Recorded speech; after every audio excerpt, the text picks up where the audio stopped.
ശാന്തസ്വരൂപനായി വന്നു നിന്നു. തോണി തുഴയുന്ന മുക്കുവ പെണ്ണിനെ മെല്ലെ വിളി തുടങ്ങി ദൈവം. തോണി തുഴയുന്ന മുക്കുവ പെണ്ണിനെ മെല്ലെ വിളി തുടങ്ങി ദൈവം. മുക്കുവ പെണ്ണു വിളി കേട്ടുണർന്നു. ആഴകളെല്ലാം വാരിയണിഞ്ഞു. ദൈവത്തിൻ വേഗം തിരിയും കൊളുത്തി തന്റെ കുടിലിന്റെ മറയങ്ങു നീക്കി. നോക്കിയ നേരം മാമുനിയെ നിൽക്കണ കാഴ്ച കണ്ടേ ദൈവം. നോക്കിയ നേരം മാമുനിയെ നിൽക്കണ കാഴ്ച കണ്ടേ ദൈവം. എന്താ മുനിന്ദ്ര, എന്താണിതെല്ലാം? നേരവും നന്നായി പുലർന്നിട്ടുമില്ല.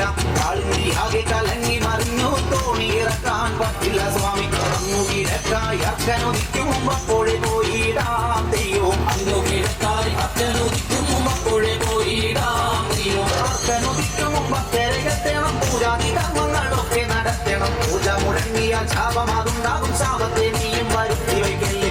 ഇത്തരം ഓരോ വാക്കുകളോ നീ മാമുനി അന്നേരം ദൈവം. ഇത്തരം ഓരോ വാക്കുകളോ ഈ മാമുനി അന്നേരം ദൈവം. കാളിയും അപ്പോൾ തോണി ഇറക്കി തുഴയതും ഏന്തി വന്നേ ദൈവം. കാളിയും അപ്പോൾ തോണി ഇറക്കി തുഴയതും ഏന്തി വന്നേ ദൈവം. ഓളം കഴുകി തലോടിയും അങ്ങിനെ മെല്ലവർ നീങ്ങിടുന്നേ ദൈവം. ഓളം കഴുകി തലോടിയും അങ്ങിനെ മെല്ലവർ നീങ്ങിടുന്നേ ദൈവം. കാളിന്തിയാറിന്റെ മധ്യമകത്തായി കാളി തുഴയുന്ന തോണിയിലേറി. സുന്ദരിയായ കാളിയെ കണ്ടിട്ട് മാമുനി തന്റെ മനസ്സു നിലകി. തോണി തുഴയും മുക്കുവ പെണ്ണേ നിന്റെ പേരെന്താണ് ദൈവം. തോണി തുഴയും മുക്കുവ പെണ്ണേ നിന്റെ പേരെന്താണ് ദൈവം. എന്നുടെ നാമം കാളി എന്നാണ്. വേല എനിക്കു കടത്തു കടത്തൽ.